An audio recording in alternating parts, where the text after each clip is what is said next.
Bagaimana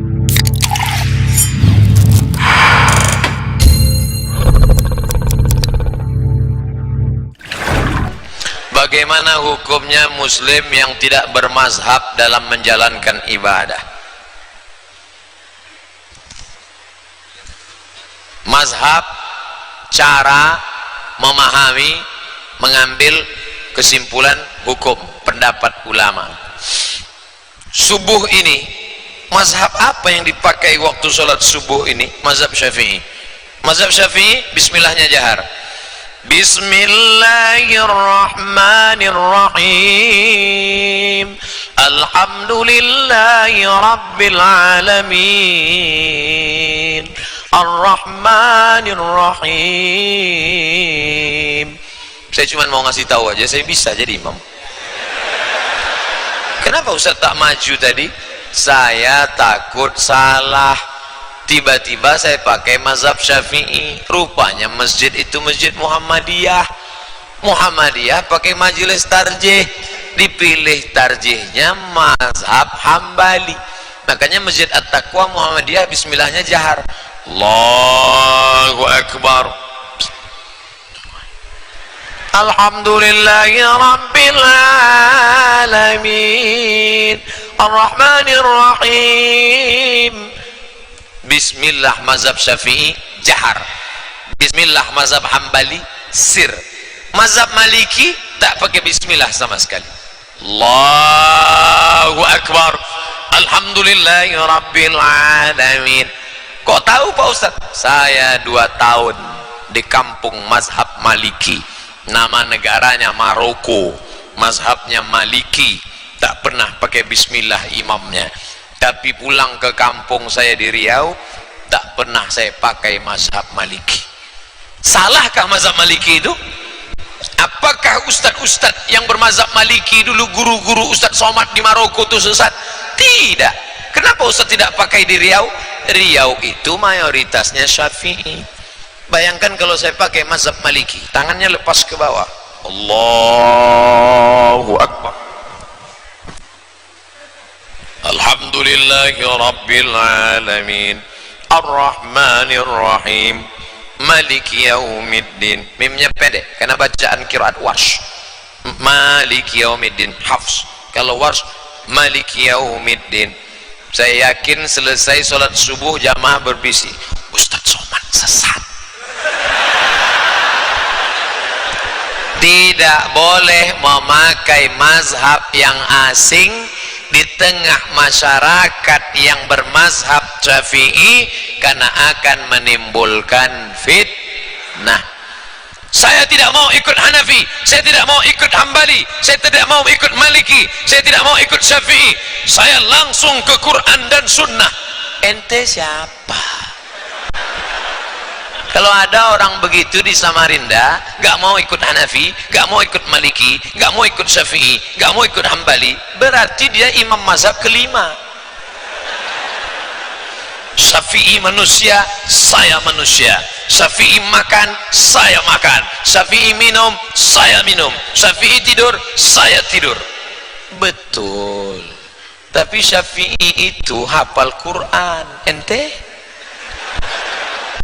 Syafi'i itu hafal hadis. Kitab Muwatta Malik itu di kepala dia semua. Ente?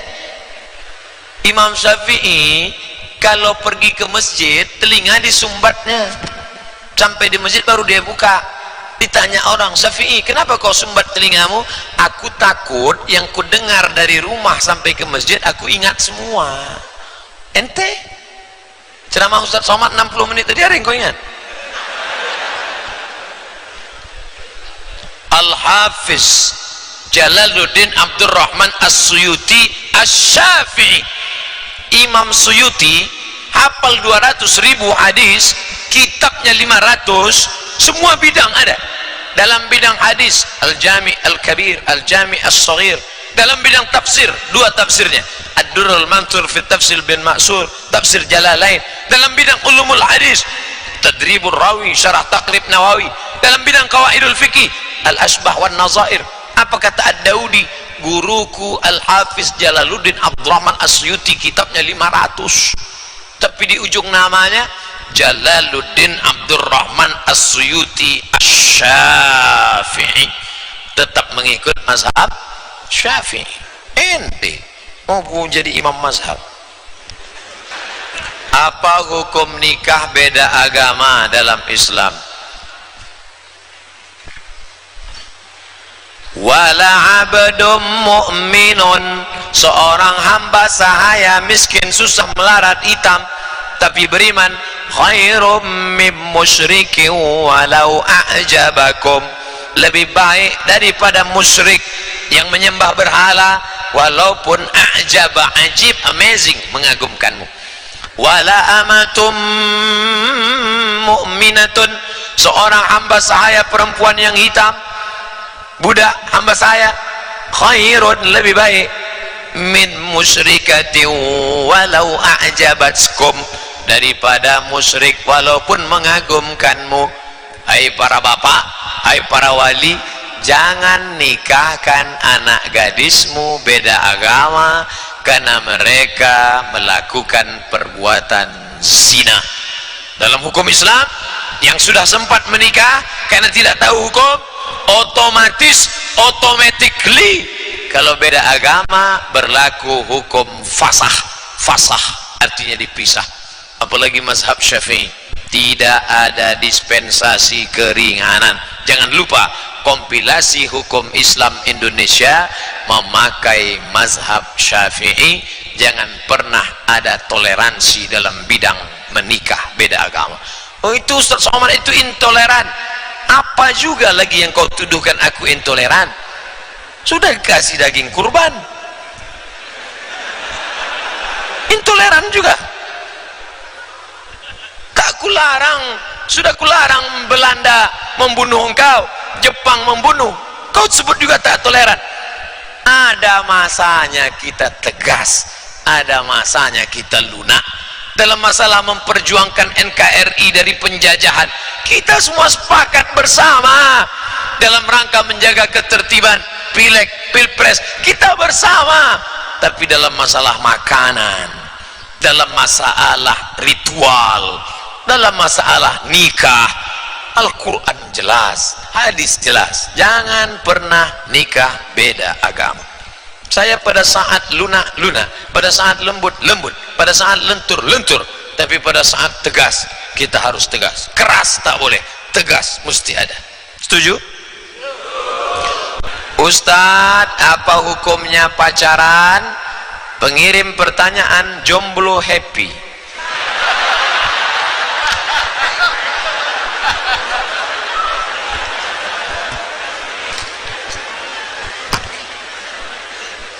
Orang tua yang membiarkan anaknya jalan-jalan malam Ahad, jalan sore. Pak, kami mau jalan sore ini, hari libur, ke tepi danau, ke tepi pantai, ke tepi sungai. Jalanlah, silakan ya. Papa, mama di rumah ya. Itu bapak sama dengan mengatakan silakan berzina. Zina. Bonceng sana, bonceng sini, bonceng sana, bonceng sini, gembung masuk angin. Hai adik-adikku, hai keponakan-keponakanku, kalau sampai terjadi yang seperti itu, ingat, tengok botol baik-baik. Apa yang tertulis di botol? Do not accept if seal is broken. Jangan terima botol kalau segelnya rusak. Botol 3.000, 5.000 perak tak laku kalau segelnya rusak, apalagi kamu. Nggak ngerti kami Pak Ustadz. Orang kalau belum sarapan susah nangkap memang. Jaga kehormatanmu nak. Aku tidak melihat kalian sebagai objek.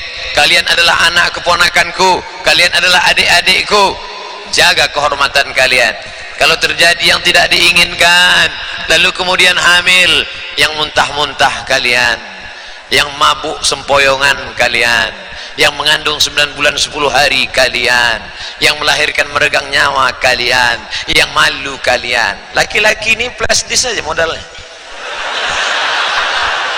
cucu sekali dah. Jaga kehormatan kalian. Pokoknya asal datang dia nanti ke rumah, ingat plastis. Jangan.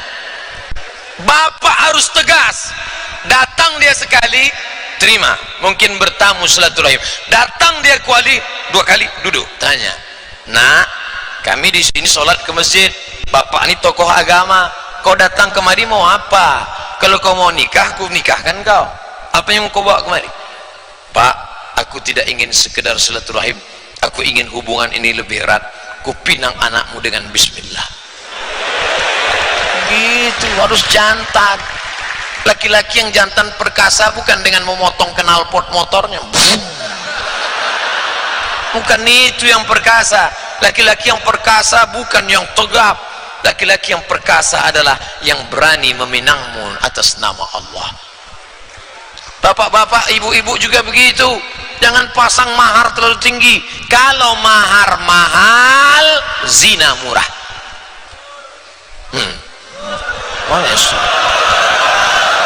Jangan sampai anak-anak muda di Samarinda nanti unjuk rasa bawa baleho, turunkan harga mahar, turunkan harga mahar, turunkan harga mahar.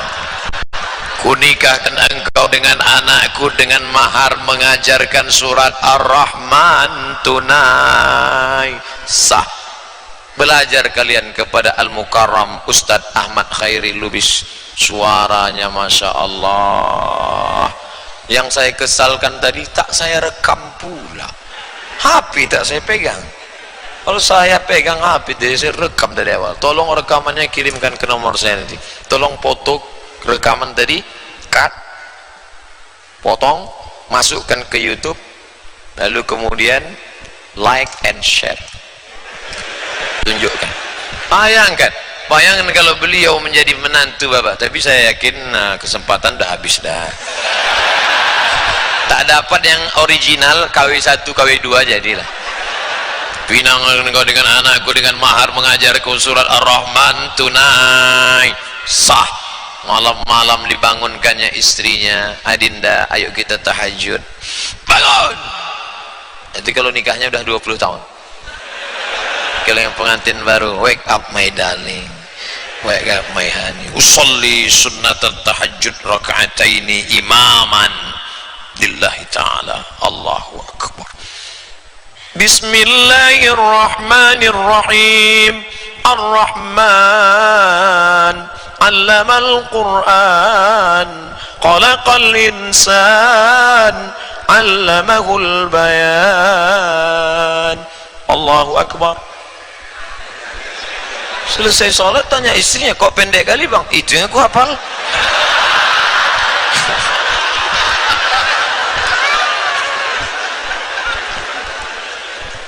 Tapi di kampung saya sama di Samarinda lain bunyi ayatnya.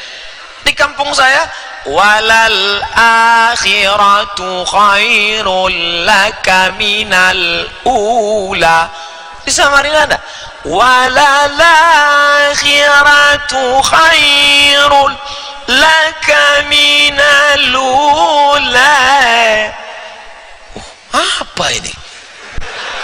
Rupanya qari kita bukan cuman bisa qiraat Hafs, bisa qiraat Warsh, bisa qiraat Kumbul, bisa qiraat Ibnu Katsir, 14 qiraat di kepala, tak pula pakai Quran. Kadang saya nggak acara pengajian, saya lihat qarinya nggak pakai Quran, HP-nya hidup. Ini nggak pakai Quran, nggak pakai HP. Saya tak berkedip mata, berkedip sikit-sikit, tapi saya tengok, Masya Allah. Mudah-mudahan anak-anak kita macam Ustadz Ahmad Khairi Lubis. Datang minta doa, bawa anak ke situ, Ustadz sapu-sapu kepala anakku ini, hembus-hembus. Dulu kami begitu, orang tua kami, mak saya, ayah saya, asal nampak ulama, asal nampak Ustadz Qari-Qari, dibawakan. Dulu ada namanya Al-Hafiz hafal Quran, Armawi Abdurrahman, dibawakan saya ke situ, diserahkan, Ustadz ini anakku, tolong ajar mengaji, tolong doakan. Ada namanya Ustadz Abdul Rahim, dibawa, Ustadz ini anakku, tolong. Begitu. Ibu-ibu sekarang enggak, asal datang artis dangdut, ajak foto sama anak. Itu maka anaknya mau nyanyi aja bawaannya. Kenapa Islam lebih mengkedepankan akhlak daripada ilmu? Tujuan ilmu itu apa? Akhlak. Maka orang berilmu tak berakhlak artinya sibuk jalan di tempat. Akmalul mu'minina imanan, orang yang paling sempurna imannya bukan yang paling banyak ilmunya. Ahsanuhum khuluqan, orang yang paling berakhlak. Makanya Allah tak ada puji Nabi Muhammad, ya Muhammad ilmumu banyak, ya Muhammad tahajudmu malam, ya Muhammad sallallahu alaihi wasallam. Tapi apa pujian Allah? Wa innaka la'ala khuluqin azim, akhlakmu luar biasa. Oleh sebab itu jaga akhlak. Bagaimana cara menjaga akhlak? Anak-anak kita mesti mendapatkan pendidikan yang baik. Amin. SMP 1 jam pelajaran agama seminggu, fisika, kimia, biologi, matematika. Hebat dia dalam bidang sains teknologi, tapi tak menghormati orang tua, tak tahu cium tangan, tak tahu jumpa sama ustaz, hai ustaz sehat, hai. Bayangkan itu. Tapi alhamdulillah berebut anak-anak muda di belakang bersalaman. Mohon maaf saya yang tadi di hotel, yang di halaman, yang mau salaman, mohon maaf. Bukan sombong, bukan angkuh. Ustaz Somad mengajarkan akhlak, dia sendiri tak berakhlak. Entah berapa kaki yang terinjak, entah berapa tangan yang terjepit, entah berapa mata yang tak terbalas, entah berapa senyuman yang terbiarkan. Hanya Allah yang bisa memaafkan Al-Fakir Abdul Somad. Daripada saya mencari kalian di akhirat, bagus saya minta maaf di sini. Sudikah Bapak Ibu memaafkan silap salah Abdul Somad? Dah selesai. Ustadz, doa apa kita sebagai orang tua agar anak-anak kita bisa jadi hafiz penghafal Quran? Tak usah berdoa. Ibu kalau mau anaknya hafal Quran, hafal hadis, tak usah berdoa, masukkan aja ke SMP Islamik, hafal.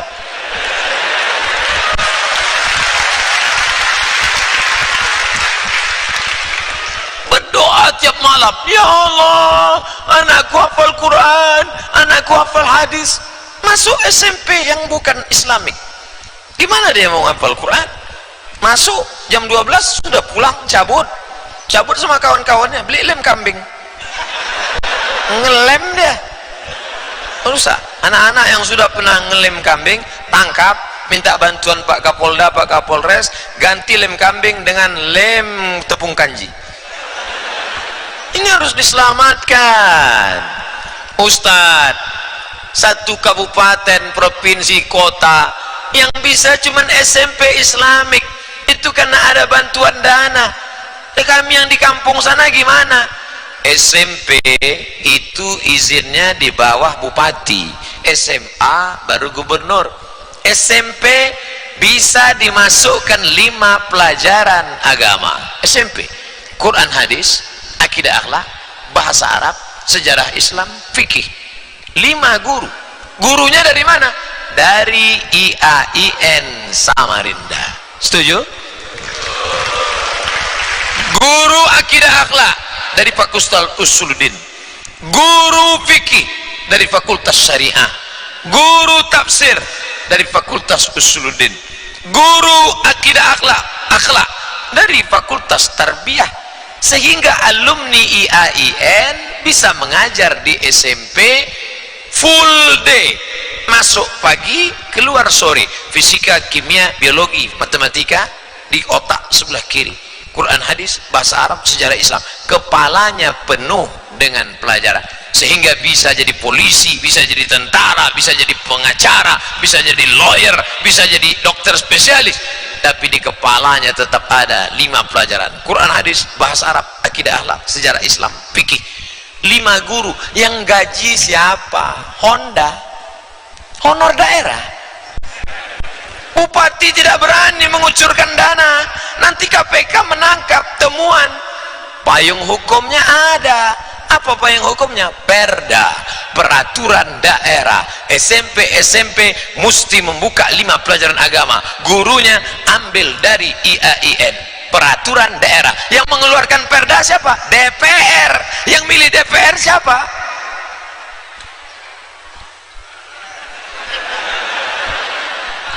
Nanti mereka datang ke masjid-masjid kita membawa karpet satu gulung. Jamaah tolong pilih saya ya, ini DP-nya. Nanti kalau saya menang saya tambah, tapi kalau saya kalah ini saya jemput lagi. Mesti ada yang berani tegak berdiri. Pak, jangan bawa karpet, karpet kami sudah mantap, kami tak perlu karpet. Masukkan 5 pelajaran agama ke SMP, SMA, agar anak kami terjaga dari liberal, sekuler, komunis. Siap? Ingat, kalau nanti terjadi yang tidak diinginkan, ternyata caleg-calegnya tidak pro pada pendidikan agama, Abdul Somad tidak salah lagi. Nanti ditanya malaikat, sudah kau sampaikan Abdul Somad? Sudah ya Allah. Kenapa tak naik juga yang pro pada pendidikan agama? Aku tak tahu, mungkin mereka sudah kena serangan fajar. Adanya masjid yang dinyatakan sebagai tempat radikalisme dan umat Islam dianggap teroris. Bagaimana penjelasan Pak Ustadz? Supaya kita tidak kelahi, apakah tongkat ini 1 meter atau 1 meter kurang, maka kita mesti menyepakati bahwa 1 meter itu adalah 100 senti. Kalau tidak nanti kita kelahi. Datang satu mengatakan, ini pasti tidak 1 meter, ini pasti 1 meter, ini 1 meter, ini kurang. Maka tak usah kelahi, ukur aja. Walaupun ustadz, walaupun siapa, ukur. Kalau cukup 100 cm berarti 1 meter, kalau kurang berarti tidak. Maka kita mesti membuat acuan. Badan intelijen negara, ormas, kepala daerah, polisi, tentara, ustadz, ulama duduk bersama buat kriteria radikal. 1. Anti Pancasila. Setuju? Yang tidak setuju dengan Negara Kesatuan Republik Indonesia, anti dengan Undang-Undang Dasar 45, tidak setuju dengan dasar negara Pancasila, radikal. Nah sekarang siapa ustadz yang tidak setuju? Berarti dia radikal. Supaya kita tidak menjadi fitnah. Jangan Ustadz Somad kami tolak di provinsi kami karena dia radikal. Radikal dari mana? Saya sebelum ke Mesir tes lulus pertama, lulus Pancasila dan Undang-Undang Dasar 45, P4 lulus saya tes, baru saya berangkat ke Mesir. Gimana mau dibilang radikal? Jangan-jangan yang nuduh radikal itu tak pernah tes Pancasila. Dituduh saya anti karena Ustadz Somad radikal.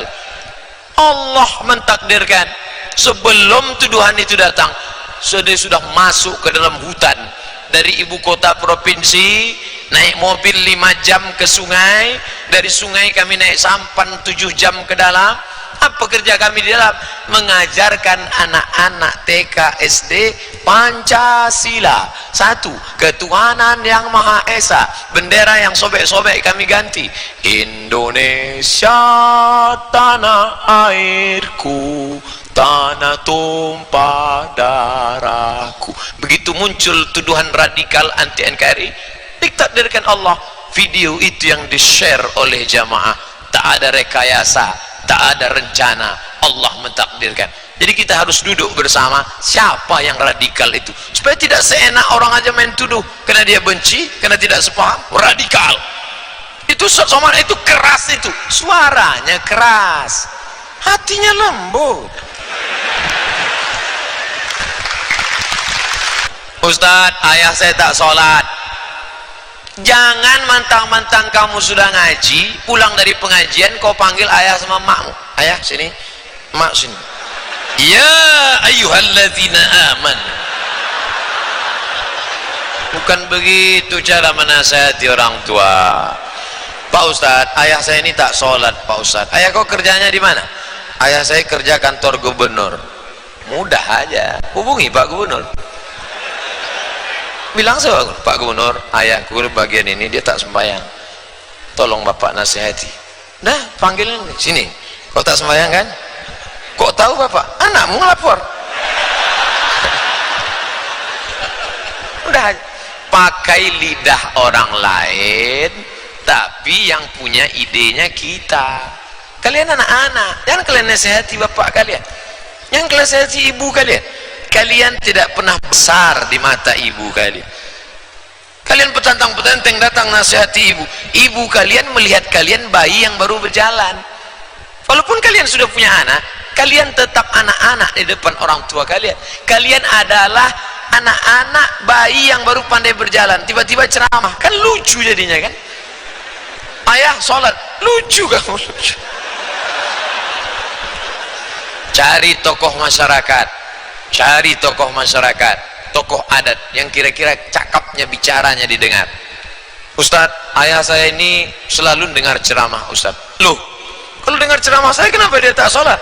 Itulah saya pun heran Pak Ustadz. Tolong Ustadz buatkan satu ceramah pendek yang kira-kira buat dia sholat. Hai bapak-bapak yang belum juga sholat, man taraka sholata muta'ammidan, siapa yang meninggalkan sholat secara sengaja, faqad kafara jihara, kafirlah dia secara nyata. Jenazahnya tidak disolatkan, tidak dimandikan, tidak dikafankan, tidak dikuburkan di pemakaman kaum muslimin. Kemana? Campakkan ke sungai Mahakam. Dah, potong, like and share, kirimkan ke nomor bapakmu.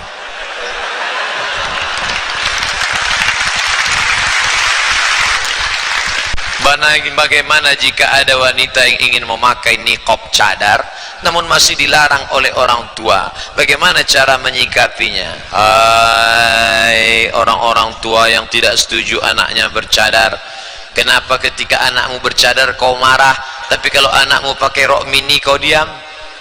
Kenapa ketika anakmu bercadar kau tak suka, dan ketika anakmu tak pakai baju kau diam? Berarti otakmu berkudis. Hai ibu-ibu yang mengejek perempuan yang bercadar, perempuan yang bercadar itu bukan menjaga pipinya, perempuan yang bercadar itu bukan menjaga matanya, perempuan yang bercadar itu bukan menjaga bibirnya. Hai ibu-ibu yang mengejek perempuan bercadar, katakan hai perempuan yang bercadar, Bu, aku nutup mukaku ini bukan menutup pipiku, aku menjaga supaya mata lakimu yang gatal tak jelalatan. Yang bercadar silakan bercadar karena cadar ajaran Islam, yang tak bercadar silakan tak bercadar karena tak bercadar pun ada dalilnya. Kalau kalian yang bercadar dengan yang tak bercadar kelahi, yang ketawa yang tak pakai celana. Oleh sebab itu maka syukur mahasiswi pakai cadar sehingga dosen yang ngajar di lokal khusyuk. Bayangkan kalau ada mahasiswi cantik duduk di kursi paling depan, dosen tuh nulisnya sampai ke lantai. Enak ya. Ustadz kok tahu? Saya dosen. Tapi kejadiannya bukan sama saya, sama orang-orang yang apa itu loh. Oleh sebab itu maka cadar bagian dari ajaran agama Islam. Yang bercadar silakan, jangan sampai kelahi. Ini semua adalah dalam rangka harmonisasi. Bagaimana hukumnya menggunakan parfum yang beralkohol? Dua pendapat. Pendapat yang pertama, alkohol itu najis, maka siapa yang menyemprotkan alkohol berarti menyemprotkan najis. Itu pendapat ulama Saudi Arabia. Makanya kalau bapak ibu tanya kepada alumni Saudi Arabia, parfum beralkohol najis, haram. Tapi kata Syekh Atiyah Sokor dari Mesir, kata dia alkohol bukan najis, alkohol itu racun, dan racun tidak najis. Dalilnya mana? Innamal musyrikuna najasun, innamal khamru khamar, alkohol, wal maisir judi, wal ansab menyembelih binatang untuk berhala, wal azlam mengundi nasib, rijsun najis. Najis di situ artinya bukan najis aini, tapi najis maknawi. Bukan bendanya najis, tapi perbuatan minum alkohol itu najis. Dua, ketika turun ayat khamar haram, sahabat Nabi menumpahkan khamar-khamar di jalan-jalan kota Madinah. dan sebagian mereka tidak pakai sendal menginjak pasir yang terkena khamar, mereka bawa ke dalam Masjid Nabawi. Nabi tidak menyuruh cuci kaki, ulang sholat mubatal, tidak. Itulah dalil ulama yang mengatakan alkohol tidak najis. Nanti kalau ada ustadz yang berceramah di masjid ini, alkohol najis, ustadz di masjid ini tidak najis, bingung saya Pak Ustadz. Dua-dua sudah saya sebutkan. Ustaz Somad kemarin sudah menjelaskan yang mengatakan najis berdasarkan hadis rijisun najis, yang mengatakan tidak najis rijisun di situ bukan najis aini tapi maknawi, ditopang dengan hadis Nabi, ditumpahkan khamar di jalan, sahabat lewat dan tidak disuruh Nabi cuci kaki. Itu menunjukkan ada dua hukum ikhtilaf antar ulama. Ustaz Somad pakai yang mana? Saya sampai sekarang tidak pakai parfum beralkohol. Parfum saya parfum non alkohol, tapi obat ketiak pakai alkohol.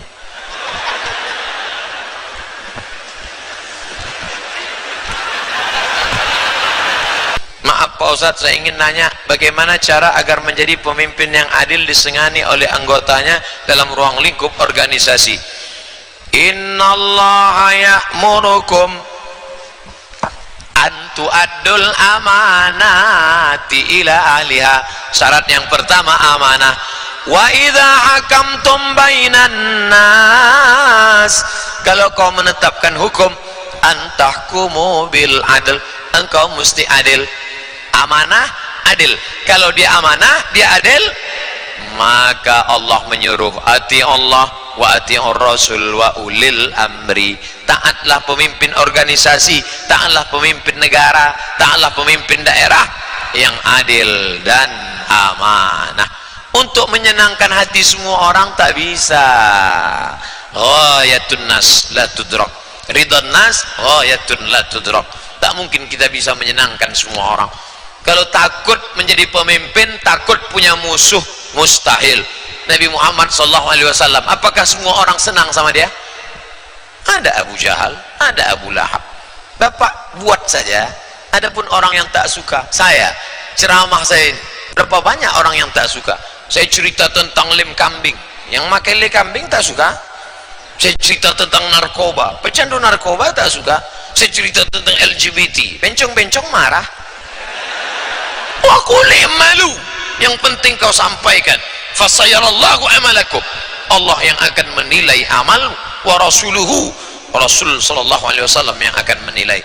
Tak usah kita pentingkan penilaian manusia, capek kita mengikut kemauan manusia. Benar kata Allah, benar kata Rasul, tawakal ala Allah.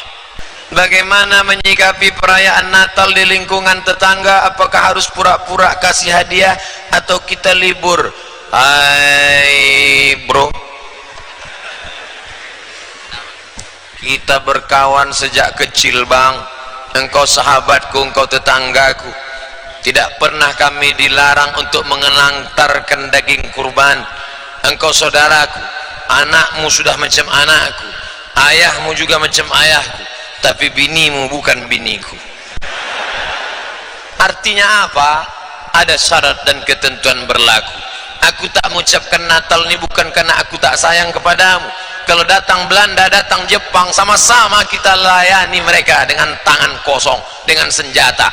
Waktu Jepang datang, waktu Belanda datang, datang Jepang, Belanda mau menghantam saudara kita yang non muslim, apa kita biarkan saja? Apa kita tanya, Jepang, kau mau menghantam dia? Ini tak seagama, bantailah, bunuh. Tidak, kita bersama, satu bangsa, bangsa Indonesia, satu negeri, negeri Indonesia, satu bahasa, bahasa Indonesia. Kita berteriak Allahu Akbar, Bung Tomo. Tapi yang Kristen, yang Katolik, yang Konghucu terpelihara. Tapi kalau sudah masalah ritual ibadah, wala ana abdum ma'abad wala antum abiduna ma'abud lakum dinukum. Kalau sudah masalah makanan, makanan tak ada tawar menawar. Diajaknya kita makan, tak bisa bro. Ayolah kita makan sebentar, tak bisa. Kita makannya di rumah makan Padang, oke. Tapi kalau diajaknya kita makan itu, oh tak bisa, ini bukan makananku. Alah sikit aja, kok kuahnya aja, tak bisa.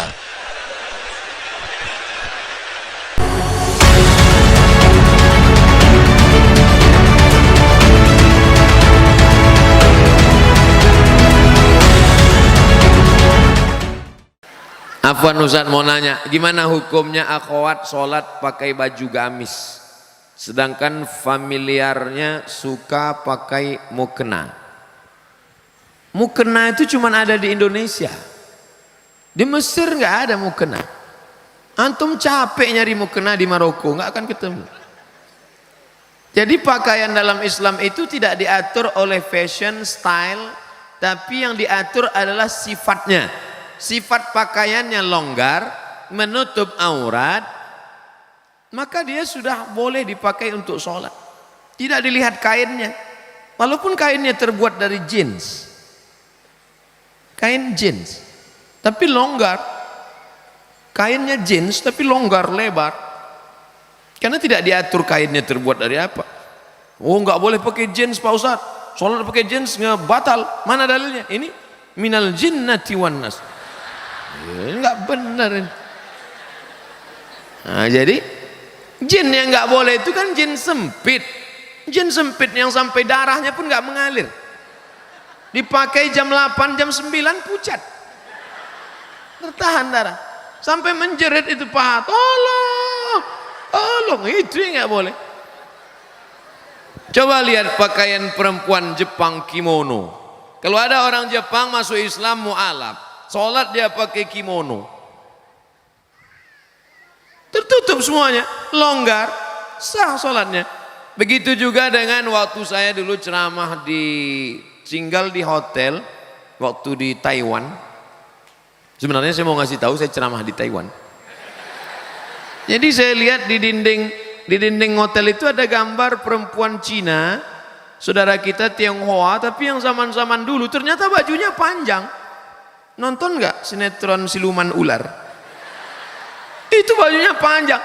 Lama saya perhatikan, tinggal pakai jilbab aja dia, panjang, longgar, tertutup aurat. Tinggal pakai jilbab aja sah untuk sholat. Ya, jadi agama Islam. Ya ayuhan nabi, wahai Muhammad SAW, qul li azwajika, katakan kepada istrimu, wa banatika, anak perempuanmu, wa nisa'il mu'minin, perempuan yang beriman. Bagaimana? Yudnina alaihinna min jalabibihinna, panjangkanlah kain. Karena dulu mereka orang jahiliyah pakai kain, kepalanya ditutup, lehernya kelihatan. Pakai ke bawah tapi betisnya kelihatan. Turun ayat, turunkan leher tutup dan betis tutup sampai bawah. Maka sholat dia dengan demikian, sholatnya sah. Nah, ini tentang masalah menutup aurat. Apa ancaman bagi orang yang mengabaikan hafalan Quran sebagai peringatan bagi para hufaz untuk selalu menjaga hafalannya?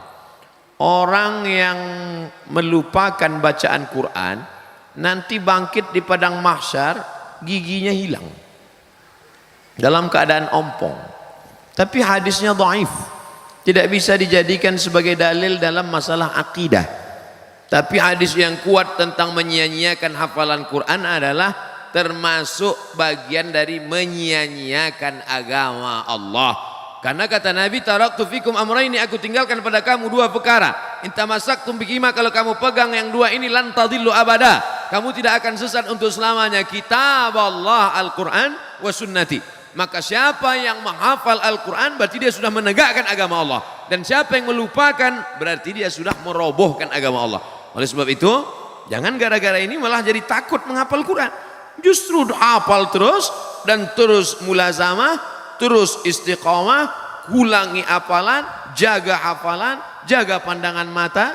Syakautu ila waqi'in, aku melapor kepada Imam Waqi' su'a hifzi, tentang hafalanku yang jelek. Fa arsyadani ila tarkil ma'asi, Imam Waqi' memesankan padaku tinggalkan perbuatan maksiat. Li'annal ilma nurun, karena ilmu adalah cahaya. Wa nurullah la yuhda lil asi, tak mungkin Allah memberikan hafalan Quran pada orang yang kepalanya banyak perbuatan maksiat. Oleh sebab itu, ghaddul basar, tundukkan pandangan, jaga kehormatan, kemuliaan. Mudah-mudahan Allah menguatkan hati hafalan anak-anakku sekalian. Amin ya rabbal alamin. Apa pendapat, bagaimana tanggapan Ustadz tentang kaum Freemason? Freemason Yahudi,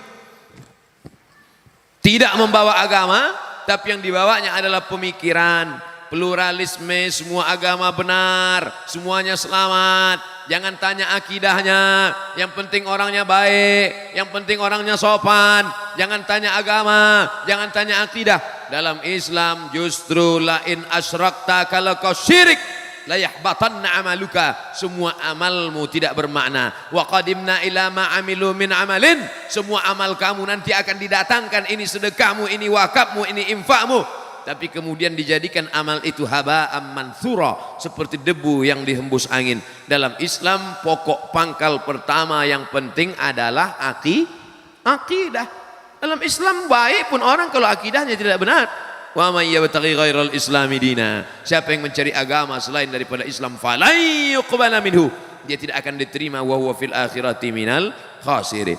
Laki-laki kalau mau mencari perempuan yang dilihat agamanya, tungkahul mar'atu li arba', perempuan dinikahi karena 4, 5 liha, karena hartanya, wali hasabiha, karena keturunannya, wali jamaliha, beautiful. Tapi yang dipandang, coba lihat yang keempat, fazfar bidzatid din, lihatlah agamanya, taribat yadaka, kau akan selamat. Perempuan kalau memandang laki-laki, walinya, bapaknya, kakeknya, abangnya, adiknya, pandang laki-laki apa? 2, idza ja'akum man tardawna dinahu, kalau kau lihat ada laki-laki baik agamanya, wa khuluquhu baik akhlaknya, fazawwijuhu, nikahkan anakmu, adikmu dengan dia. Yang pertama dilihat dari laki-laki agama, yang dilihat dari perempuan agama.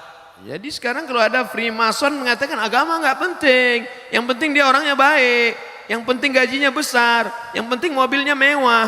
Oh, nggak bisa begitu. Iya kalau mobilnya cash, kalau kredit.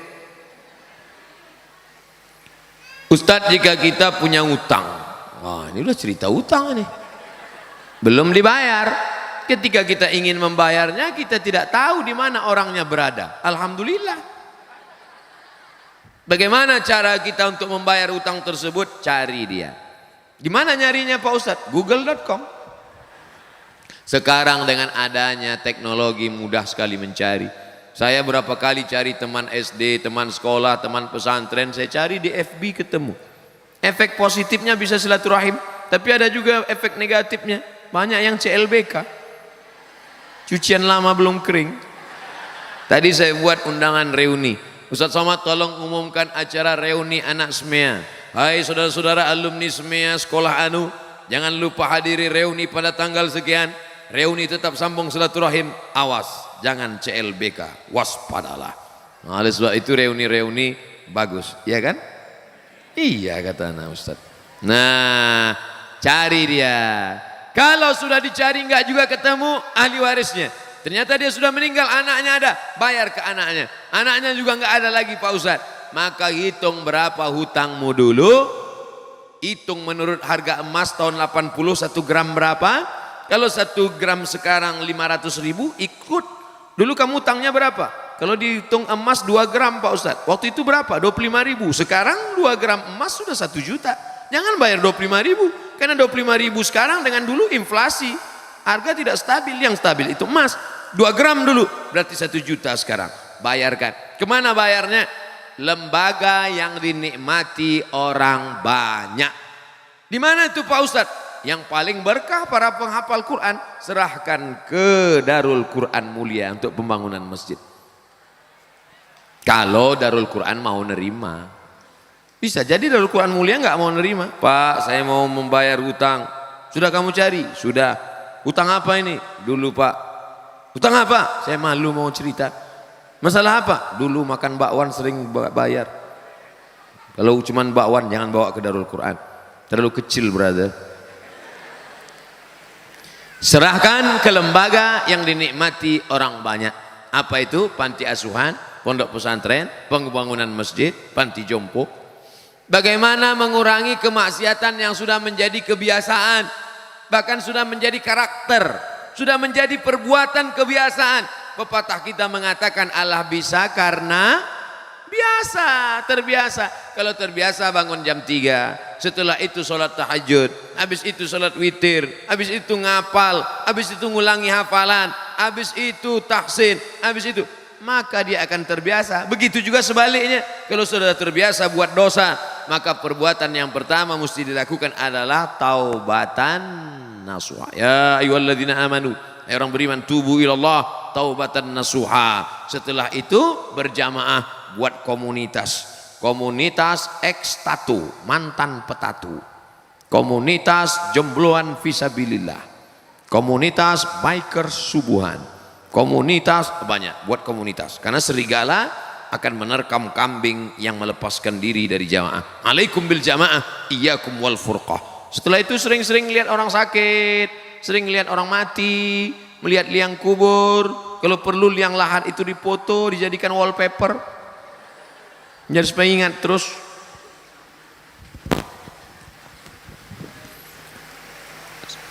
Menyikapi konflik Suriah. Ketika kita berdoa, kita harus berdoa seperti apa? Soalnya perang melibatkan pihak yang sangat banyak, kita tidak jelas. Allahumma ansuril Islam wal muslimin. Tolonglah saudara kami orang Islam muslimin. Waqdulil kafarata wal musyrikin. Hinakan orang kafir dan orang musyrik. Allah mansur ikhwanana al-mujahidin al-mustad'afina fi Palestin wa fi Suriah wa fi Rohingya wa fi Uyghur. Doanya begitu. Minta tolong hamba-hamba Allah yang teraniaya. Dan jangan sangka Allah itu robot. Nah, ini perlu akidahnya benar. Masa iya Allah tak bisa membedakan mana hak, mana batil, mana orang betul, mana orang batil. Jadi jangan sangka salah, nanti salah alamat doa saya Pak Ustaz. Enggak. Minta sama Allah menolong mustad'afin yang teraniaya. Allah menolong orang yang lemah. Allah menolong orang yang terzalimi. Sudah muncul Imam Mahdi. Apa betul Pak Ustaz? Ketika Habib Umar bin Hafiz datang 2 tahun yang lalu, kebetulan saya ikut dialog, diminta sebagai pembawa acara. Ada yang nanya, Habib Umar, ya Imam Mahdi udah lahir apa belum? Kata Habib Umar, ente nggak perlu cari-cari kampungnya di mana, dia udah lahir apa belum, di rumah sakit mana, tahun berapa. Yang perlu dipersiapkan adalah iman dan amal soleh supaya bisa membedakan mana yang asli, mana yang palsu. Man qara'a surat Al-Kahfi, siapa yang baca surat Al-Kahfi yaumal Jumu'ah, hari Jumat, sore Jumat, petang Jumat, malam Jumat, adha'alahu min nur, Allah berikan dia cahaya ma bainal jumu'ataini. Siapa yang menghafal awal 10 surat Al-Kahfi di Darul Quran mulia, mereka bukan menghafal awal Al-Kahfi, ujung Al-Kahfi, bukan cuma malam Jumat, tiap hari mereka membaca. Maka andai datang nanti mengaku-ngaku Imam Mahdi, datang nanti Dajjal, maka yang paling bisa membedakan insya Allah anak-anakku dari Darul Quran mulia. Amin. Kenapa mereka bisa membedakan? Karena mereka diberikan cahaya oleh Allah. Man lam yaj'alillahu lahu nuran fama lahu min nur. Siapa yang tidak diberikan cahaya maka tak mungkin dia bisa membedakan. Makanya di antara doa Nabi, Allahumma ja'al fi qalbi nura wa fi sam'i nura wa fi basari nura wa an yamini nura wa min yasari nura min amami nura min khalfi nura min fawqi nura min tahti nura. Kenapa minta cahaya? Supaya bisa membedakan mana Al-Masih asli, mana Al-Masih Dajjal, mana Imam Mahdi, mana Imam Mahadi. Banyak sekarang ngaku-ngaku Imam Mahdi, macam-macam bentuknya. Minta baiat, baca tuh di koran. Coba cari nanti di internet, ngaku Imam Mahdi. Banyak sekali. Baik di Imam Mahdi internasional maupun Imam Mahdi lokal. Iya, ada itu. Tawaf dia di Makkah minta baiat. Minta baiat di samping Ka'bah, ditangkap sama polisi Masjidil Haram. Masa iya Imam Mahdi bisa ditangkap? Tentang Al-Quran dan musik, saya pernah baca tulisan semakin banyak musik, semakin banyak lagu musik yang kita hafal, semakin banyak hafalan Quran kita yang hilang. Apa betul itu Pak Ustadz? Musik yang melalaikan. Wa minan nasi may yashri lahwal hadis. Ada sebagian manusia membeli lahwal hadis. Lahwal hadis yang dimaksud itu kata Imam Mujahid. Mujahid itu murid dari Imam Abdullah bin Abbas. Abdullah bin Abbas adalah murid Nabi Muhammad SAW yang banyak riwayatnya dalam tafsir Imam Abu Ja'far Ibnu Jarir At-Tabari. Murid Ibnu Abbas itu Mujahid, Ad-Dhahhak, Ikrimah, paling banyak riwayat. Karena doa Nabi untuk Abdullah bin Abbas, Allahumma faqihhu fiddin wa'allimhu ta'wil. Makanya disusunlah tafsir Tanwirul Miqbas, kumpulan tafsir Abdullah ibn Abbas. Abdullah bin Abbas radhiyallahu anhuma. Nah, apakah musik bisa melalaikan hati dalam Al-Quran? Dari Al-Quran? Ya. Karena kalau orang hafal lagu, itu pasti terngiang-ngiang dia. Saat mau tidur malam, ayatnya kalah. Yang diingat itu musik pas mau tidur malam.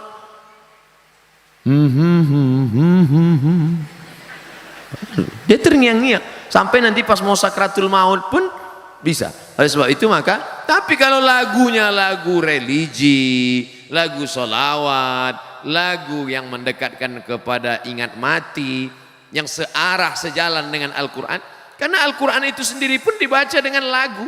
Laisa minna man lam yataghanna bil Quran. Siapa yang baca Quran lurus-lurus saja, tidak ada lagunya, bukan golongan kami, kata Nabi. Makanya para ulama membolehkan memasukkan bayati, soba, sika, nahawan, jaharka, ras.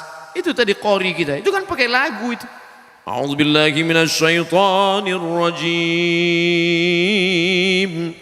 Bismillahirrahmanirrahim. Itu pakai lagu. Gimana baca Quran enggak pakai lagu? Alhamdulillahirabbil alamin. Pakai lagu. Yang enggak boleh itu lagu yang mengajak pada perbuatan maksiat, selimut tetangga, cinta satu malam. Apa ini lagu? Mengajak pada perbuatan zina. Tapi kalau lagunya ingat mati, lagunya mengingatkan kepada Rasul, lagunya pula Al-Quran, Allahumma rahamna bil Quran, itu ada lagunya. Azan aja pakai lagu, azan itu pakai lagu. Allahu Akbar, Allahu Akbar, pakai lagu. Gimana azan nggak pakai lagu? Allahu Akbar, Allahu Akbar. Itu bukan azan, ngamuk.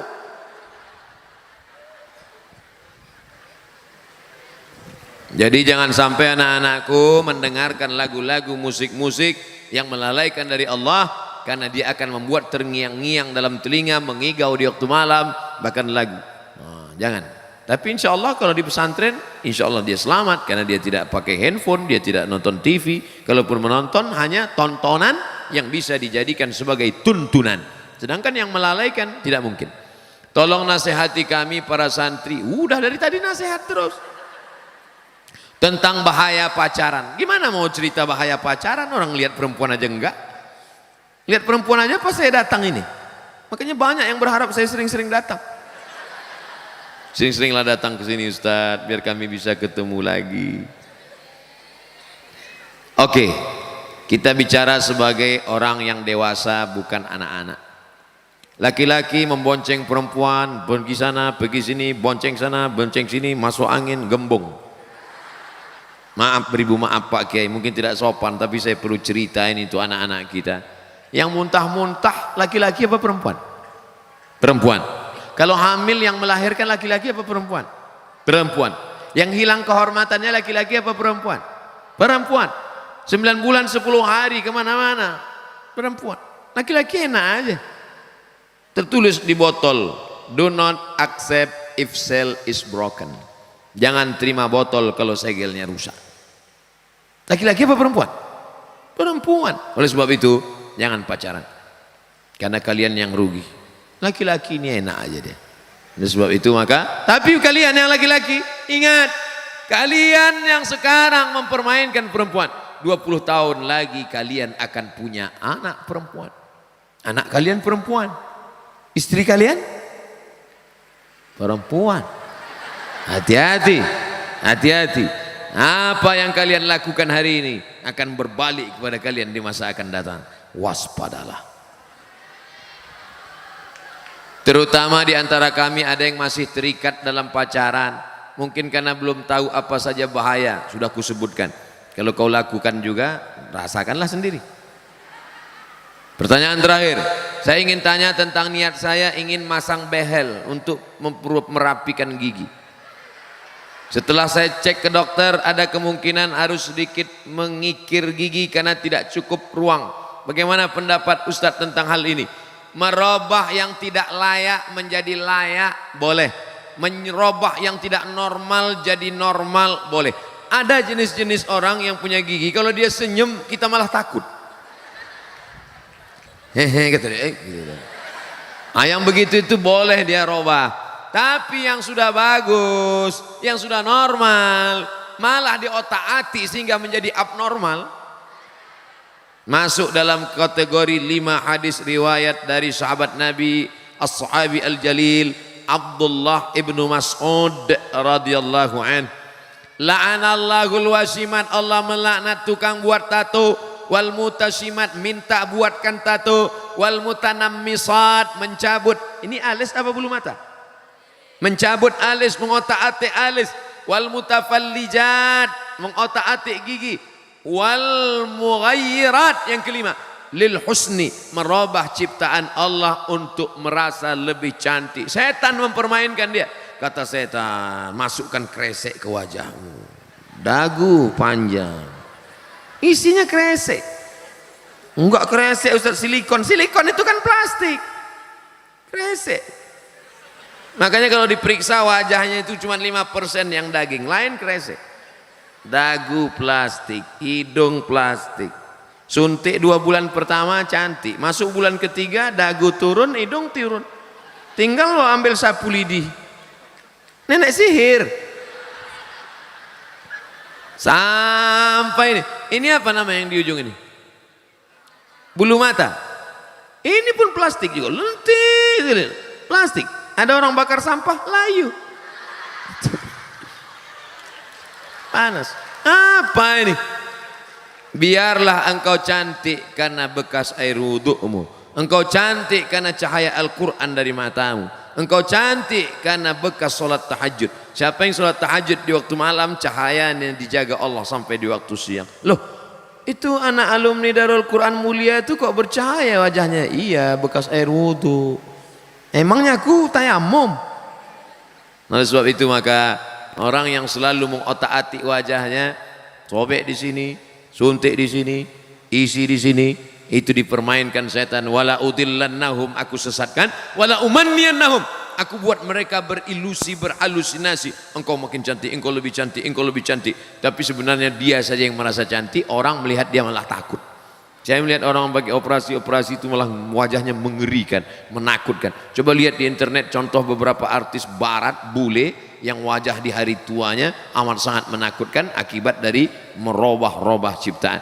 Tapi kalau hanya memperbaiki dari yang tak layak menjadi layak, face off bagi yang kebakaran, nauzubillah, habis kena api, maka dioperasi menjadi layak. Boleh, tidak termasuk dalam wal mughayyirat lil husni. Mudah-mudahan kajian kita malam ini menjadi amal soleh insyaallah. Di akhir majlis mari kita sama-sama berdoa kepada Allah. Astaghfirullahalazim. Astaghfirullahalazim. Astaghfirullahalazim alladzi la ilaha illa huwal hayyul qayyum wa atubu ilaih. Allahumma arhamna bil Qur'an, curahkan rahmat kasih sayangmu kepada kami berkat kemuliaan Al-Quran. Waj'alhu lana imaman wa nuran wa huda wa rahmah, jadikan Al-Quran sebagai pembimbing, jadikan Al-Quran sebagai cahaya, jadi Al-Quran sebagai hidayah bagi kami ya Allah. Warzuqna tilawatahu ana al-laili wa atrafan nahar, berikan kami rezeki kami dapat membaca, menghayati, menghafal, mengajarkan Al-Quran pagi, petang, siang dan malam. Allahumma ja'alil Qur'ana rabi'a qulubina wa dhihaba husnina wa humumina wa ghumumina, jadikan Quran sebagai penenang hati jiwa kami, pengusir gundah gulana kami. Allahumma ja'al abna'ana wa banatina minas salihin was salihat wal hafizina wal hafizat, jadikan anak-anak kami santriwan santriwati pondok pesantren terpadu Darul Quran Mulia menjadi para penghafal Al-Quran, menjadi mujahid, menolong agamamu dengan harta dan nyawa mereka ya Allah. Allahumma dafa'anna al-ghala wal waba wal fasya wal riba wal zina wal munkar, selamatkan anak-anak kami santriwan santriwati dari segala malapetaka, bencana, riba, zina, narkoba, LGBT, perbuatan keji dan mungkar. Ya muqallibal qulub, wahai engkau yang membolak-balikkan hati, tsabbit qulubana, kokohkan hati kami, hati anak-anak kami ala dinik, dalam agamamu, ala ta'atik, dalam ketaatan kepadamu.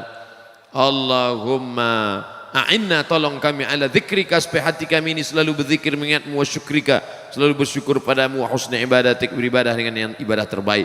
Allahumma ja'al hadzal ma'hada Darul Quran Al-Karim, jadikanlah ma'had Darul Quran Mulia ini ma'hadan aziman mubarakan fih, ma'had yang besar yang melahirkan para generasi du'at da'i ilallah, mereka akan jadi polisi, akan jadi tentara, menjadi pemimpin, tapi mereka tetaplah sebagai para penghafal Quran dan dai, mengajak orang dari jalan setan menuju jalan Allah Subhanahu wa taala. Allahumma rzuqnal istiqamata ala syariatil gharra wa tariqatil bayda.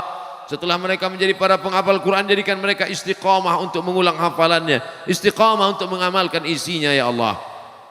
Allahumma rabbana ighfir lana dzunubana. Walaupun hafal Quran tapi tetap berbakti kepada orang tua. Ampunkan dosa abaina, ayah kami, wa ummahatina, ibunda kami, wa li masyaikhina, guru kami, kiai kami, ustaz kami, wa li asatidatina, pembimbing-pembimbing kami, wa liman dakhala baitina mu'minan, orang-orang yang masuk ke dalam rumah kami, tamu kami dalam keadaan beriman, wa liman hadarana, semua yang hadir di majlis ini, wa liman ghaba anna, yang tak dapat hadir karena udzur syar'i, wali ikhwanina alladzina sabaquna bil iman, saudara-saudara kami yang sudah mendahului kami. Allahumma ja'al quburahum rawdatan min riyadil jinan, jadikan kubur mereka taman-taman surgamu. La taj'al quburahum hufratan min hufarin niran, jangan jadikan kubur mereka salah satu dari lubang neraka-Mu. Allahumma khtim lana bi husnil khatimah wa la takhtim alaina bi su'il khatimah. Allahumma ja'al akhir kalamina inda intihai ajalina, jadikan akhir kalam kami manakala ajal kami sampai, saat malaikat maut mencabut nyawa kami, yang terakhir keluar dari mulut kami la ilaha illallah Muhammadur Rasulullah sallallahu alaihi wasallam. Allahumma barik lana fi umuri syaikhina, ya Allah, guru kami Kiai Abdul Hasib, berikan umurnya berkah. Matta'anallah bituli umrihi, jadikan panjang umurnya menjadi berkah bagi kami, bagi para santriwan dan santriwati. Allahumma tawil umrahu, panjangkan umurnya, wa sahih jasadahu, sehatkan badannya, wa qawi imanahu, kuatkan imannya. Bismillahirrahmanirrahim, bismillahirwafi, bismillahirkafi, dengan nama Engkau yang maha menyembuhkan ya Allah. Isfi mardana syifaan ajilan la yughadiru saqaman birahmatika ya arhamar rahimin. Berikan kesembuhan, berikan kesehatan kepada saudara kami, guru kami, anak-anak kami, kesembuhan yang segera, yang tak akan kumat lagi untuk selamanya. Allahumma Jma'na ma'al habibil mustafa fi jannatikal ula, satukan kami dalam surgamu bersama Nabi Muhammad dalam surga jannatul firdaus. Rabbana atina fid dunya hasanah wa fil akhirati hasanah wa qina adzabannar. Wa sallallahu ala sayyidina wa maulana Muhammad wa ala alihi wa sahbihi wa sallam. Alhamdulillahi rabbil alamin.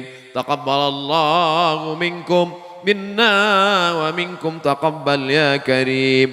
Terima kasih segala perhatian. Mohon maaf segala kesilapan dan kekhilafan. Selama menyampaikan tausiah ini banyak kata-kata tidak berkenan di hati, menyinggung perasaan, tidak sesuai dengan tata krama, sopan santun, etika ma'had Al-Faqir Abdul Somad. Mohon maaf. Sudikah anak-anakku, para ustadz sekalian memberikan maaf? Dari bunyinya nampaknya tidak. InsyaAllah kita akan bertemu pada kesempatan yang lain. Wallahu muwaffiq ila aqwamit thariq, waffaqana Allah lima yuhibbu wa yardah. Wassalamualaikum warahmatullahi wabarakatuh.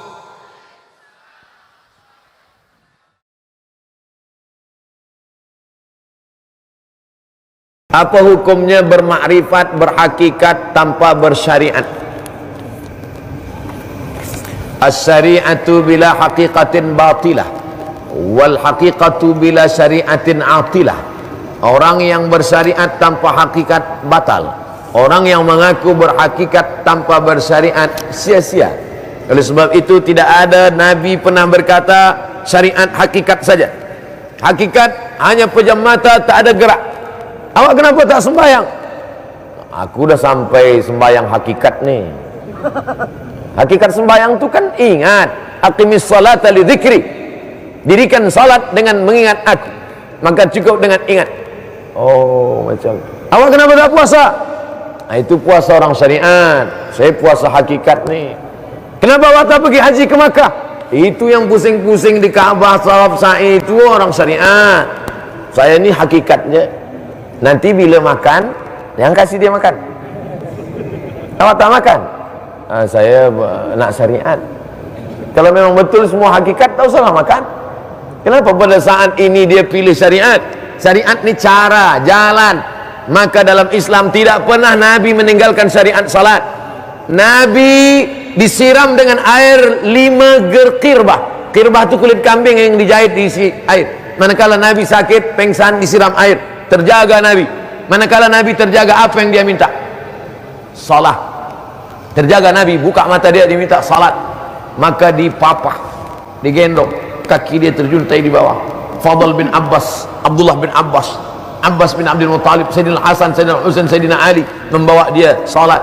Nabi yang Sayyidul Anbiya wal Mursalin tak meninggalkan salat. Hari ini ada orang mengaku sampai ke makam ma'rifat, hakikat tak lagi salat. Kalau tak salat, salat syariat hanya Ustadz Abdul Somad yang makamnya makam syariat. Aku ini dah sampai ke makam hakikat, menyatu dengan Allah. Oh, pada zaman dulu maka mufti mengeluarkan fatwa bahwa ini sudah mengeluarkan dia daripada ahlus sunnah wal jamaah. Dalam ahlus sunnah wal jamaah, aqidahnya Asy'ari, fiqhnya Syafi'i, dengan tetap menghormati Hanafi, Maliki dan Hambali. Dan kalaupun dia bertasawuf, tasawufnya bukan tasawuf falsafi, tapi tasawufnya sunni, berpegang kepada Junaid al-Baghdadi, Abu Hamid al-Ghazali, Abul Hasan al-Syazili, Bahauddin Naqsyabandi. Mereka yang melaksanakan syariat. Idza ra'aitar rajul, kalau kau melihat ada orang yatiru fil hawa, terbang di atas awan, yamshi 'alal ma, berjalan di atas air. Kalau nanti kau pandang, kau tengok, kau lihat ada orang terbang di atas awan, berjalan di atas air, la tartar, jangan tertipu, jangan terpukau. 1000 kali dia mengatakan dia ahli ma'rifat, pandanglah bagaimana dia melaksanakan syariat. Maka mengaji. Saya kalau ada orang ingin mengambil baiat tarekat, ingin berzikir, ikut kajian, saya tanya siapa mursyidnya. Kalau mursyidnya Ahlus Sunnah wal Jamaah sesuai dengan tasawuf Abu Hamid al-Ghazali, kitab Ihya Ulumuddin, membaca kitab Ar-Risalah Al-Qusairiyah, Al-Luma' Imam At-Tusi, beramal dengan sunnah Rasulullah SAW, ikut. Tapi kalau tidak, walaupun jubahnya 4 lapis, karena ilmu bukan dinilai daripada jubah. Kalaulah ilmu dinilai daripada jubah, maka orang demam lebih tebal lagi jubah. Yang kita lihat adalah bagaimana dia mengamalkan akidah Ahlussunnah dan amalan-amalan yang diajarkan Rasulullah sallallahu alaihi wasallam. Apa hukumnya orang minjam uang? Elok. Mencuri yang tak boleh. Menunaikan haji walaupun menanggung hutang yang banyak. Walillahi 'alan nasi hajjul bait. Allah mewajibkan haji, tak sama dengan puasa, tak sama dengan salat, tak sama dengan zakat. Di ujungnya ada ikatan qaid. Apa ikatan qaidnya? Man istata'a ilaihi sabila, siapa yang mampu. Haji wajib, membayar hutang wajib. Apa beda wajib haji dengan wajib bayar hutang? Wajib membayar hutang alal faur, segera, bila dah jatuh tempo tanggal tarikh bayar. Sedangkan haji, maka bila dia mampu maka bayar hutang. Umrah sunat, maka umrah satu package dengan haji. Sebab bila dia buat haji tamattu, dia buat umrah dulu baru dia buat haji. Bila dia pakai ifrad, dia buat qiran, ada 3 cara. Tapi orang yang berkali-kali pergi umrah, sudah pernah sekali umrah wajib, lepas itu dia tahun pergi umrah, dia tak tahun pergi umrah, hutang dia tak dia bayar. Oh, dia tak faham ada fiqhul aulawiyat. Mana yang amat sangat penting, mana yang sangat penting, mana yang penting, mana yang kurang penting, mana yang tak penting. Maka kedudukan yang paling penting. Ada yang fardu, ada yang wajib, ada yang sunat muakkad, ada yang sunat, ada yang mubah. Oleh sebab itu kita mesti berilmu. La ilaha illallah, tapi tengok pangkal ayatnya, fa'lam annahu la ilaha illallah. Berilmu dulu, baru la ilaha illallah.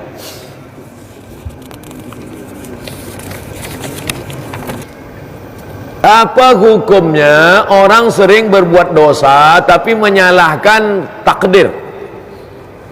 Dia minum khamar, selepas minum khamar ditangkap polis, dibawa kepada Khalifah Umar bin Khattab. Umar bin Khattab bertanya, kenapa kamu minum khamar? Aku minum khamar kerana takdir. Kata Umar bin Khattab, bagi dia hukum sebat, bonus tambahan. Pertama, dia berdosa sebab minum khamar. Yang kedua, dia berdosa sebab bicara takdir tanpa ilmu. Dalam hidup ini ada masanya kita tak boleh memilih, ada masanya kita boleh memilih. Al-insan bainal musayyar wal mukhayyar. Manusia antara memilih dan dipilihkan. Saya menjadi orang Melayu, datang dari Pulau Sumatera, datang dari Riau, boleh memilih atau tak boleh? Saya ulang sekali lagi, saya menjadi orang Melayu dari Pulau Sumatera, dari Riau, itu dulu saya memilih atau tak milih? Tak milih. Tak ada malaikat datang, Abdul Somad, kau nak jadi Melayu mana? Tak ada. Itu tak boleh milih. Itu takdir. Kita tak boleh memilih menjadi lelaki atau perempuan, tak boleh memilih.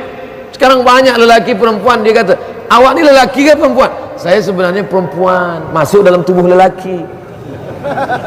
Mana boleh? Ini takdir Allah Subhanahu wa taala.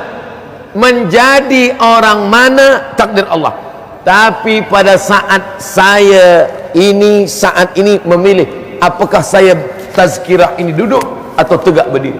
Apakah saya minum melalui botol atau dalam gelas? Itu memilih. Allah bagi saya telinga, Allah bagi saya mata, Allah bagi saya akal, Allah bagi saya hati, maka saya memilih minum air zam-zam atau minum khamar. Saya sudah tahu bahwa khamar itu haram. Saya tahu dari medikal pun melarang, mudaratnya besar, Allah memurkai, diancam dengan ancaman syaitan. Lalu kemudian dengan penuh kesedaran saya pilih khamar, kemudian saya minum. Manakala hakim bertanya, mengapa engkau minum khamar? Allah mentakdirkan saya. Maka ini bukanlah sifat orang beriman. Maka dalam Islam, baca baik-baik kitab Syekh Muhammad Sa'id Ramadan Al-Buti, Al-Insan Bainal Musayyar wal Mukhayyar. Manusia ada mana kalanya dia tak boleh memilih, dan ada kalanya dia boleh memilih antara baik dan buruk. Wa nafsi wa ma sawwaha, demi manusia, jiwa manusia dan penciptaannya. Fa alhamaha fujuraha wa taqwaha. Allah berikan jalan fujur, Allah berikan jalan takwa. Qad aflaha man zakkaha, beruntung orang yang membersihkan dirinya, dia pilih jalan yang baik. Wa qad khaba man dassaha, rugilah orang yang mengotori dirinya. Mudah-mudahan kita selalu diberikan taufik dan hidayah. Apa makna taufik? Taufik sejalan jalan kita dengan jalan Allah. Hidayah, kita boleh membezakan mana kiri mana kanan. Kiri tak baik, kanan baik. Kata Allah yang kanan baik, kiri tak baik. Sejalan jalan saya dengan jalan Allah, disebut dengan taufik. Banyak orang sekarang, semoga kita mendapatkan taufik dan hidayah. Bila anak dia bertanya, ayah, apa taufik dan hidayah? Ustaz tanya dari dulu memang dah begitu. Manakala sejalan jalan kita dengan jalan Allah, maknanya kita mendapatkan taufik. Manakala kita tak sejalan dengan jalan yang diperintahkan Allah, segera balik ke pangkal jalan, tubu ilallah, baliklah ke pangkal jalan, taubatan nasuha. Apa panduan mendidik anak zaman sekarang dalam dunia yang makin mencabar? Pertama, tanamkan dalam dia iman. Suruh dia banyak-banyak baca ayat kursi dengan maknanya. Aku ayahmu, aku bundamu, boleh jadi kami lupa, lalai, mengantuk, tidur, tapi engkau akan diawasi oleh dia. Siapa dia? La ta'khudhuhu sinatun wala naum. Al-ilmu yahrusuka wal malu anta tahrusuhu. Begitu kata Sayyidina Ali. Jangan engkau tinggalkan harta pada anakmu, sebab anakmu akan menghabiskan harta. Tapi kau tinggalkan ilmu, maka ilmu yang akan menjaga dia. Tapi harta warisan kita bagi untuk bekal hidup, boleh, baik. La anta da'a warathataka aghniya, kau biarkan anak-anakmu dalam keadaan mampu, kaya, baik, ekonomi, finance dia baik, elok. Min anta da'ahum allatan, daripada kau tinggalkan mereka allatan, meminta-minta, yatakaffafuna 'alan nas. Tapi ingat, bekal yang paling baik adalah wa tazawwadu, tinggalkanlah bekal. Wa khairuz zadid takwa, sebaik-baik bekal adalah takwa, takut kepada Allah. Masukkan anak ke sekolah tahfiz Al-Quran. Budak-budak yang dalam kepalanya ada Quran 1 juzuk, 5 juzuk, 10 juzuk, maka insya Allah subjek-subjek lain akan mudah ke kepala dia. Berapa banyak budak-budak yang hafiz Quran, tiada belajar biologi, fisika, tapi selepas dia hafaz Quran, dia belajar ini sebulan 2 bulan. Kenapa? Karena Allah berjanji dalam Al-Quran, wa nunazzilu minal Qur'ani ma huwa shifa. Quran ini kami turunkan sebagai penawar isi kepala dia. Wa idza quri'al Qur'an, kalau Quran dibacakan fastami'u, dengar baik-baik, wa ansitu la'allakum turhamun. Sedangkan mendengar bacaan Quran turun rahmat, apalagi Quran itu betul yang ada dalam kepala dia. Jangan takut anak penghafaz Quran, lepas itu dia akan tidak tahu pada subjek yang lain. Justru dengan menghafaz Quran itulah akan memudahkan dia untuk menguasai subjek-subjek yang lain. Imam Syafi'i hafaz Al-Quran, ulama-ulama dulu menghafaz Al-Quran. Apa pandangan Ustadz mengenai amalan berhutang? Zaman sekarang hutangnya keliling. Sekarang ini memang zaman kita ini zaman hutang, semua hutang.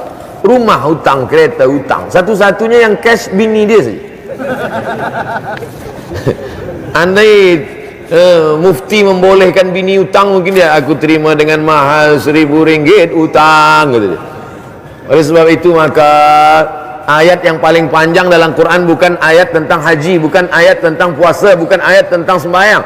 Al-Baqarah 282. Ya ayyuhalladzina amanu, wahai orang beriman, idza tadayantum bidainin ila ajalin musamma, kalau kamu ada hutang piutang saya dibayar sampai masa tarikh tertentu, faktubu, tulislah. Wal yaktub bainakum katibun bil adli, hendaklah yang menulis itu seorang penulis yang adil. Wastashhidu syahidaini min rijalikum, hendaklah bersaksi dua orang lelaki. Illam yakuna rajulaini, kalau tidak ada dua orang laki-laki, farajulun, satu orang laki-laki, wa imra'atani, dua orang perempuan. Antadilla ihdahuma, kalau yang satu lupa, fatudzakkira ihdahuma al-ukhra, yang lain mengingatkan.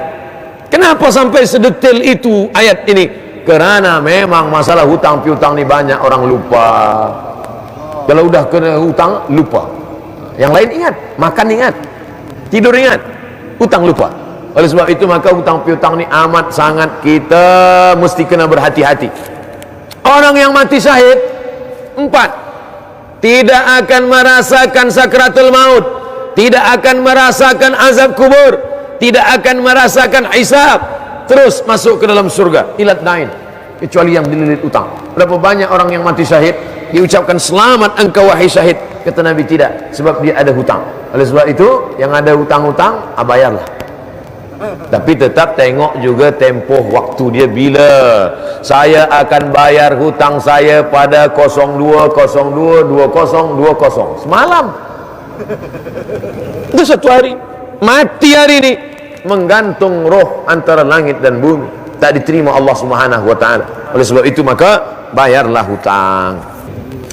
Siapakah Habib Umar bin Hafiz? Habib artinya cinta. Hub, cinta. Habib orang yang dicinta. Nabi Muhammad SAW punya anak bernama Sayyidatuna Fatimah. Fatimah punya anak lelaki bernama Sayyidina Al-Husain. Husain punya anak lelaki bernama Zainal Abidin, Ali Zainal Abidin. Zainal Abidin punya anak lelaki bernama Muhammad Al-Baqir. Muhammad Al-Baqir punya anak lelaki bernama Ja'far Sadiq. Ja'far Sadiq punya anak lelaki bernama Musa Al-Kazim. Ja'far Sadiq ada anak lelaki bernama Ali Al-Uraidi. Ali Al-Uraidi punya anak-anak keturunan bernama Muhammad bin Isa. Kerana dia yang pindah dari Baghdad ke Yaman, orang yang pindah itu disebut Al-Muhajir, orang pindah, maka disebut dia dengan Muhammad Ahmad bin Isa Al-Muhajir. Dari Al-Muhajir inilah lahir cucu cicit keturunan As-Saqqaf, Al-Haddad, Al-Jifri, Al-Attas, Barakbah, bin Syihab, ini semua. Maka kita kenal ada besar Profesor Sayyid Naqib Al-Attas, di ujung nama Al-Attas, itu termasuk daripada As-Syihab atau As-Sam, tapi biasa ditulis As-Sagaf, As-Sagaf, sebenarnya As-Saqqaf. Ini semua adalah daripada Hadramaut, Tarim. Mereka datang kemari mengislamkan negeri-negeri Melayu. Mereka menjadi ulama, bahkan menikah dengan kerabat, kemudian sebagian mereka menjadi sultan di beberapa kawasan daerah. Maka mereka ini adalah keturunan zuriat Rasulullah SAW. Dan hari ini di antara yang masyhur di antara mereka adalah Al-Habib Umar bin Hafiz, pengasas Darul Mustafa Hadramaut Tarim. Murid-murid mereka ini yang datang. Di antara murid mereka yang sampai kemari adalah Al-Habib Ali Zainal Abidin. Banyaklah ikut tazkirah-tazkirah, ambil manfaat daripada habaib-habaib Ahlus Sunnah wal Jamaah. Assalamualaikum Ustaz. Waalaikumsalam warahmatullahi wabarakatuh. Adalah apakah ada fatwa bercanggah dengan Quran hadis? Boleh diberi, bagaimana, adakah fatwa yang bercanggah dengan Al-Quran Sunnah boleh diberitahu? Taraktu fikum amraini, ku tinggalkan pada kamu dua perkara sahaja. Hadis riwayat Muwatta Malik, disebutkan juga oleh Imam dalam kitab Al-Mustadrak Al-Hakim. Ku tinggalkan pada kamu dua perkara, in tamassaktum bihima, kalau kamu pegang yang dua ini, lan tadillu abada, kamu tak akan sesat untuk selamanya. Kitab Allah Al-Quran wa sunnati, dan sunnah Rasulullah sallallahu alaihi wasallam. Dalam Sahih Muslim dikatakan Al-Quran wa itrati ahli baiti, ahli baitku, para habaib. Kenapa disebut ahli bait? Kerana mereka yang berpegang teguh. Alhamdulillah banyak para habaib kita. Di antaranya esok kita akan bersama dengan Habib Ali Zainal Abidin, belajar daripada Hadramaut Tarim, Darul Mustafa Habib Umar bin Hafiz. Kenapa para habaib ini disebut dalam hadis Sahih Muslim? Apa kata Imam Nawawi? Litamassukihim bis sunnah, Kerana mereka berpegang teguh dengan sunnah. Kalau kita tak tahu Quran, tak tahu sunnah, kemana kita bertanya? Fas'alu ahla dzikri, tanyalah kepada orang yang berilmu. In kuntum la ta'lamun, kalau kamu tak tahu. Alhamdulillah di Malaysia merata-rata banyak para alim ulama. Ada Jamiah Islamiyah Alamiyah UIA, Islamic International University, ada banyak sekali daripada alumni Al-Azhar, daripada Jordan, daripada Suriah, banyak sekali para alim-alim ulama kita. Matta'anallah bituli umurihim, mudah-mudahan Allah panjangkan umur mereka dan kita dapat berkah usia mereka. Apa sufi itu, Ustaz? Sekarang ni banyak juga orang mengaku sufi. Saya ini sufi. Kenapa awak tak sembahyang? Suka filem. Suf diambil dari bahasa Arab suf. Suf artinya bulu kambing. Sebab dulu mereka tak nak memakai kain yang terbuat daripada qutn. Abdul Samad memakai daripada qutn. Orang Arab menyebut qutn, orang putih menyebut cotton. Cotton artinya kapas. Bila kita pakai kapas, kita berpeluh, kita hangat, kita selesa. Sebab apa? Sebab kapas menghisap keringat, peluh. Maka kita pakai cotton. Tapi mereka tak nak pakai cotton, mereka guna suf. Bila dipakai bulu kambing ini jadi pakaian, maka semakin hangat, semakin panas, semakin gatal. Mereka tak ingin hidup selesa di dunia. Sebab mereka, makanya ada di antara mereka yang tak memakai selipar, tak memakai kasut. Namanya Bishri Al-Hafi. Al-Hafi artinya orang yang tak memakai kasut. Sebab bila dia pakai, dia merasakan nikmat, dia lupa kepada Allah SWT. Dia pakai baju, dia pakai selesa. Jadi bila ada hari ini orang berkata aku sufi, sebenarnya itu hanya simbol saja. Makna sufi adalah tazkiyatun nafs, pensucian hati. Siapa itu sufi? Man safa qalbuhu lillah, orang yang mensucikan hati. Maka prosesnya ada 3. Yang pertama, takhalli. Takhalli, kosongkan hati. Kosongkan hati daripada riak, kosongkan hati daripada syirik, kosongkan hati daripada takbur, kosongkan. Setelah hati kosong, barulah diisi dengan tahalli. Tahalli artinya diisi dengan zikir, diisi dengan ridha, diisi dengan qanaah, diisi dengan tawaduk. Selepas tahalli, barulah dia tajalli. Tajalli bukan lagi usaha kita, tapi hadiah daripada Allah Subhanahu wa taala. Hati itu seperti cawan. Hati ini seperti cawan. Cawan tidak boleh diisi air zam-zam. Sebab bila cawan diisi dengan air zam-zam, dia akan bercampur, hilang khasiat dia. Maka hati yang kotor tak boleh diisi, maka dikosongkan dulu. Maka cawan ini kalau kita nak tuang air zam-zam, kosongkan dulu. Bagaimana cara mengosongkannya? Kita kosongkan.